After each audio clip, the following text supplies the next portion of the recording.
Okay, guys, today we are talking about another major contributor and another major system, a very radical system again in psychology, and we call it the psychoanalytic school of thought. And today we are naming it as the Freud and the Neo-Freudians. You know, they made up what we regard today as the psychodynamic theory, right? So, but Sigmund Freud was the person that started it in 1900, yes, in 1900, and today we are talking about his work. He is always known as Freud popularly, yes. His important contributions includes his interest in neurological and psychological problems. Yes, he was heavily influenced. I may not have time to tell us the story of how Sigmund Freud took interest and postulated this theory with Anna Orr in conjunction with Dr. James Brewer. And yeah, I am interested to tell us, as we're supposed to know again, the psychoanalytic and psychodynamic theory. That is when we talk about the Neo-Freudians, we're talking about people like Carl Jung, we're talking about Alfred Adler, Karen Horney, John Bowlby, and Mary Ainsworth. These are Neo-Freudians as we regard them, and all of them are subsumed under this system we call the psychodynamic, and we understand that majorly, as we talk about system, no matter their theory, we are going to review soon, you see that all of them are under this psychoanalytic theory. And Freud, what did he say? He said that individual has special urges. Yes. That our human behaviors are majorly motivated by unconscious desires. Yes, excuse me. That unconscious thoughts and desires, if you remember his statement that the overt is nothing but a tip of the iceberg, that the what that matters is in the subconscious or the unconscious. So he believed that human being or human behaviors are majorly influenced. The reason why you're doing what you're doing is because of those internal thoughts and unconscious desires, right? So he used it to explain personality, motivation, psychological disorders, and by focusing on one, early childhood experiences, influences of early childhood experiences to whom you are today as an adult. That is what he has. He believed that they have a role to play to whom you have become, to your motivation, to your personality, to why one is having an psychological disorder. Yeah, his contemporaries were, as a matter of fact, not comfortable with some things, although they agree with him about unconscious desires, unconscious thoughts, or internal thoughts. They agree with him with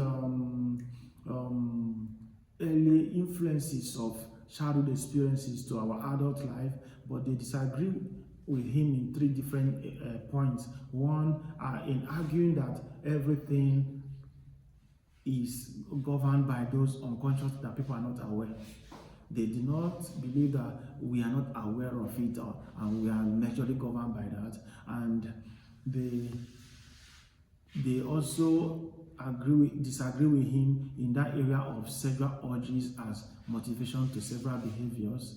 Yes. So, and in him also claiming that our adult life is majorly shaped by that experience down there in the early childhood, they still took it with a pinch of salt.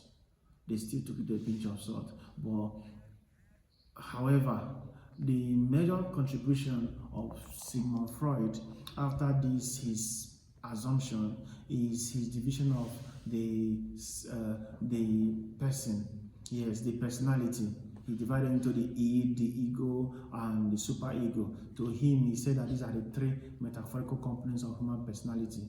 Yes. So the id is the one we know that is innate at birth and very, very seeking immediate gratification and operates on pleasure principle. Yes. Yes. All the urges, everything you want, you want to get it done now and now. That's why, for example, sleep behavior. When sleep comes, you want to engage in it and now. That is Sigmund Freud. And ego, on the other way around, is the decision-making component. To him, they consider that, according to Sigmund Freud, that the ego consider those forceful desires of the id, yes, and then the expectations and the morals of the society before knowing how to behave. Yes. Superego, on the other hand, yes, is the moral component and understands or considers the social context and social expectations, yes, before acting and abiding by it.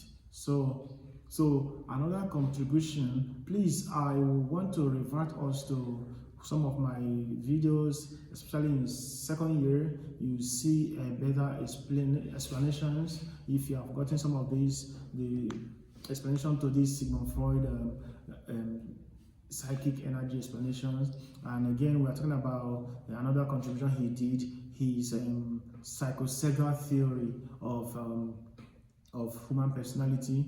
He also gave us 5 developmental periods with that corresponds with characteristics of sexual focus needs that manifest in our adult life when there is a problem, right? So he highlighted 5 of them, 5 psychosexual stages: the oral stage, the anal stage, the phallic, the latency, and the genital stage. The fixation, as used as one of the constructs here, you will hear the term fixation. It refers to the inability or failure of one to move from one stage to successfully move from one stage to another. Yes, as expected. Yes. Oral stage is the first, and at this time, these erotic desires, when you say erotic, remember his assumption is that behaviors are motivated by sex, desires, or enormous thoughts and everything. So by anything in oral state, the erogenous zone, or you call the erotic desires, is in the mouth. So, and any fixation that occurs here, or failure to successfully go through this stage, you will see situations in the adulthood, such as biting, sucking, chewing, etc. there. So that's when you see a behavior like smoking, in particular, excessive eating, excessive talkativeness. Yes. That will be in the adulthood, according to the theory, right? Then the anal stage, the same thing. The erotic point here is in the anus, and any fixation that happens here, because the whole training here is in the power movement, right? And toilet training, right? And a problem there result to things like carelessness, uncleanliness or overcleanliness, or perfectionism, or obsessive compulsivity. You may want to know better, reverting to our theories on this topic in year 2. It's in our playlist in year 2. We use it to explain personality over there. Yes, and even, in particular, personality, psychology of personality, you may want to have a detailed explanation to this theory. Erotic energy in phallic stage is in the parent of the opposite sex. Is in the phallic stage, the child develops what we call the Oedipus complex for the male and the Electra complex for the female, right? Very pivotal stage. So Oedipus complex emerges here. So you and it's very instinctively, you see the child desiring the mother against the father. So they desire the opposite sex parent. Yes, and rivalry to the same-sex parent. Then the latency stage, going towards puberty, is around 6 years though. Yes, and this period, the sexuality, the child's erotic desires and everything is largely suppressed. Yes, at this stage, everything is suppressed and almost, like the name goes latent. And and this is when the child is shifting from that and looking outwards at some point, and is interested in expanding social contacts beyond the immediate family and everything. And from there you get to genital stage and puberty stage. So peers and everything, that is where the erogenous zone or erotic zone are. Yes, so it's no more towards oneself, but it's towards friends and making friends and everything. So unlike the phallic stage where everything is oneself, I want to love my mother and kill my father, or I want to love my father and kill my mother, now is outside, not yourself.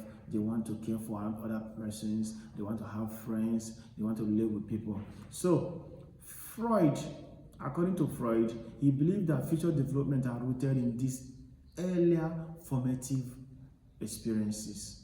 Yes, earlier formative experiences which are significant and or resulting to conflicts in later years, from childhood, all those childhood activities that he believed that they have a role very significant to play to whom you become later, or what you experience as human being. So this is the little contribution that Freud provided, and it's something we know very well, and it's something we may want to also take our time to reflect on and be acquainted with it. So we understand that in this course, Theories and Systems, there are things we try to do. It's almost sounding like history all through, but there are things we started with what is a theory and systems of what is systems of theory. Yeah, systems, yeah, and we understand that why I'm pointing that out just for additional point is that we should look at it and understand that these systems have theories under them. For example, when you're talking about the behavioral school, you have a lot of theory that we talked about, even the systematic desensitization theory. We talk about the classical conditioning theory, operant observational learning, or social learning theory, or social cognitive theory. When you talk about the humanistic theory, you're talking about client-centered theory. When you talk about the psychoanalytic theory or psychodynamic theory, or school of thought, if I may use that or system, yeah, you're talking about attachment theory, parenting style theory, and many others, right? And psychosexual theory and psychosocial theory, right? And many others. So this is how it helps us to appreciate what we are, the course we are in, and helps us to organize thoughts and ideas and categorize them even easily to understand, describe, predict, or explain, and control or modify behavior. Thank you, and see you in the next video.